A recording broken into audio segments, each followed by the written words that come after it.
queen mode activated.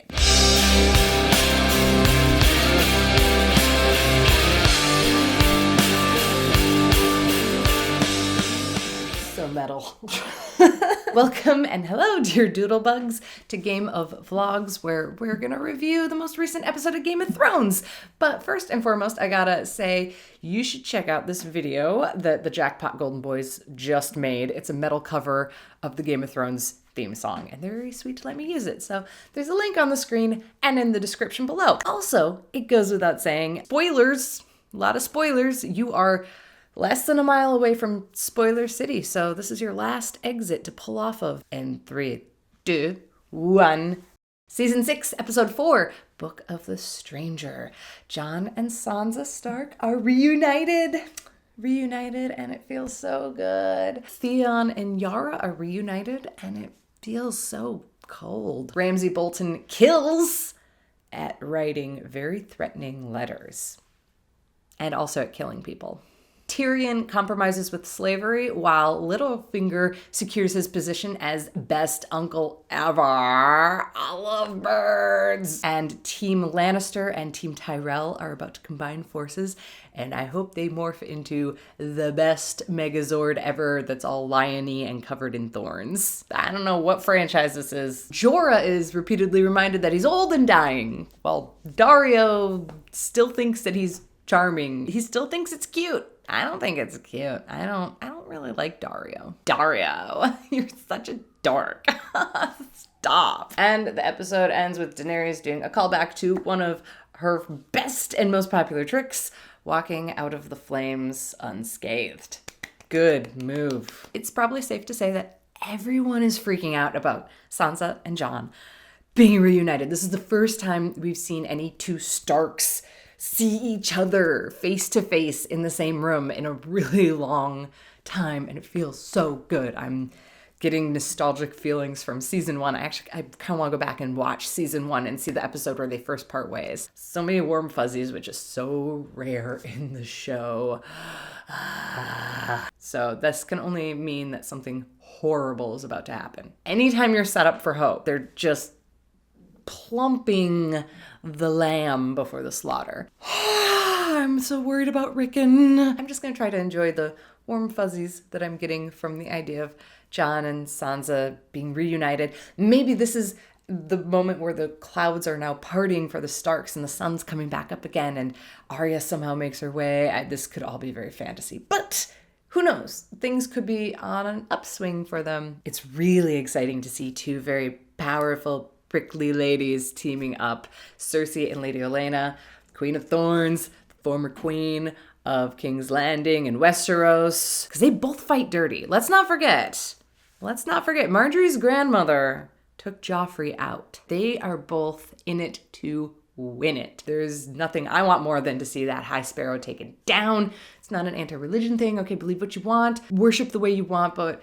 there's something so twisted and sadistic about somebody who's willing to imprison and put people in a cage because they're not living the way you think they should live. Poor Loras. We get a scene with Marjorie and her brother finally being able to see each other, and we get to see how strong Marjorie is. She has her roots and she's ready to resist. Loras is seeming a little more broken. Is he gonna crack before they can get to him, before they can get them both out? The Tyrells seem to be a bloodline of just strong women. It's a very unlikely but likely team up with the Tyrells and the Lannisters. It's that theme that they mention repeatedly in the episode. You make peace with your enemies, not your friends. While I don't think this partnership is going to totally smooth things over, I think we're all gonna reap the benefits of being able to witness what this teaming up of Lannisters and Tyrells will bring. Speaking of making peace,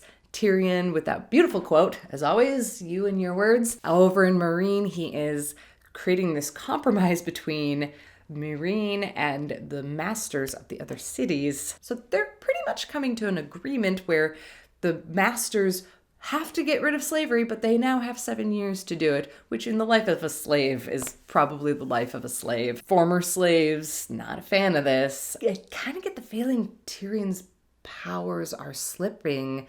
And in the previous episode, I get the sense that Varys is losing control of his spy network, especially over in King's Landing. So maybe they're losing their grip, and we are left with some very ominous words from Grey Worm about the Masters and how the Masters are really just using everyone. Maybe it's about time Daenerys return with a massive Dothraki horde. In one awesome move, she's taken out all these Dothraki khals and burn them down. Technically, she's got all of the Dothraki hordes now. She's in charge, right? She's their Khaleesi, and with a very impressive trick like walking out of flames and not being burned. That's probably going to convince people to follow her. It's what convinced a lot of Khal Drogo's people to follow her, although not all of them did. So is it going to be quick and easy for her to round them up and convince them to come to Meereen, fight for things that you might not believe in? Also, you can come across the ocean and get a throne in this foreign land. And it's so satisfying seeing Daenerys go back into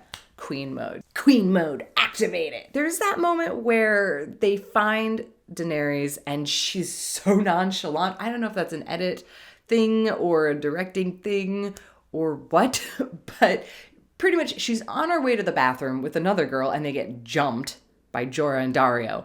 And Daenerys is like, oh, hey, cool. So here's the plan. Like, wait, no hello? Like, oh, thank God you found my ring. Like, no, get right to it. Like, she's in business mode. Sir Davos and the Red Woman, both very devoted followers of the late great Stannis the Manus, who was killed by Brienne of Tarth. And now Brienne and Sir Davos and the Red Woman are in the same place, the same room, the same wall. This is gonna get woo. Something could go down amongst them, which is just the unnecessary fighting that derails people's plans, which happens so often in Game of Thrones. Let's talk about the Iron Islands. Okay, so their king's gone, and now they have to try to figure out who their new leader is. And they do have a little bit more of a democratic method in a way. It's not necessarily passed on to heirs. It can be, but the Iron Islands value strength and power over everything. And Yara's a pretty tough chick, but she's a chick, so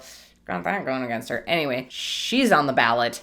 Looks like they're going to be voting in the next episode. I feel like she's got a good chance of taking over the Iron Islands, or maybe there's a civil war that's going to be happening within there. Their story is going to become this complex little tangent off to the side. But if Yara does take over and the Greyjoys choose to invade the Northlands, that's going to complicate things. Will it make it more complex for Ramsay Bolton to hold the North? If he's getting attacked by Jon Snow and their forces, and then there's some Greyjoys coming in messing things up, maybe this will be a blessing in disguise. Or maybe it's more chaos added to the story, making it much more difficult for people to focus on the main trouble that's brewing in the north and headed south real fast. No one can see the forest through the trees in this world. Everybody's very myopic and focused on their own individual issues. Thank goodness this is fantasy and it's not like that in real life, right? I'm excited to see what's gonna be going on with Bran in the next episode. There's a little bit of a teaser. Maybe we're gonna get a little bit more of a look into that Icy King figure. And maybe into the backstory of Ned Stark. I'm really getting curious about that, but I'm sure they're gonna tease that out as long as possible. Fun episode, warm fuzzies. I think we got some payoff. They've just let all that pressure and stress build over the course of 6 seasons. So finally, we have 2 Starks in the same place together. Let's see how long that lasts. Favorite scene of the episode, Maester Pycelle's exit. Okay, it's not really a scene, it's a moment, but it's such a long, drawn-out moment.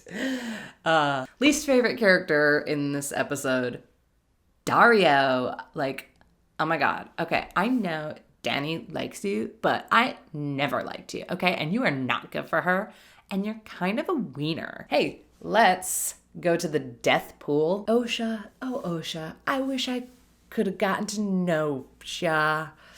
I can't write poems. Anyway, called it, which gave me really mixed feelings when she gets stabbed in the throat. The moment that scene started, I knew, oh no, she's not gonna get one over on him. She got Theon. She's not gonna get Ramsay. The good thing is, she didn't get flayed alive. I was prepared for a torture scene that I never wanted to see. But hey, one person's loss of life is another person's gain. We have a death pool winner, Calico Kitten, who suggested my Deadpool is Ramsey, OSHA, or Podrick. And OSHA's on that list. So, Calico Kitten, please leave a comment on this video with a suggestion, and I will turn that into a doodle and post it in next week's Game of Vlogs video. Let's take this moment as well to clarify some of the rules with the death pool, because I've been noticing people putting multiple names down, and something like Ramsey and OSHA, odds are they're gonna go up against each other and it's one or the other. So that's kind of like putting money on both teams. This is a game, okay? You can't always win. So for next week's death pool, who do you think is gonna die next? Please leave a comment, and please pick one character, or it can be a collection. I'm predicting that the Masters are gonna get it. Those 3 dudes, I don't know their names. They're in that meeting with Tyrion. I think all 3 of those dudes are gonna get it in the next episode, one way or another. Leave your guesses in the comments below, and if you guess right, I will choose randomly one of the winners, and then you can leave a suggestion for a future doodle that will be featured in a video. Well, let me know in the comments below what you think of the episode, and if you want to weigh in on the death pool, and we'll see what happens next week. Thank you very much for watching, dear Doodlebugs, and don't forget to check out Jackpot Golden Boys and their magnificent metal cover of the Game of Thrones theme song. Until next time.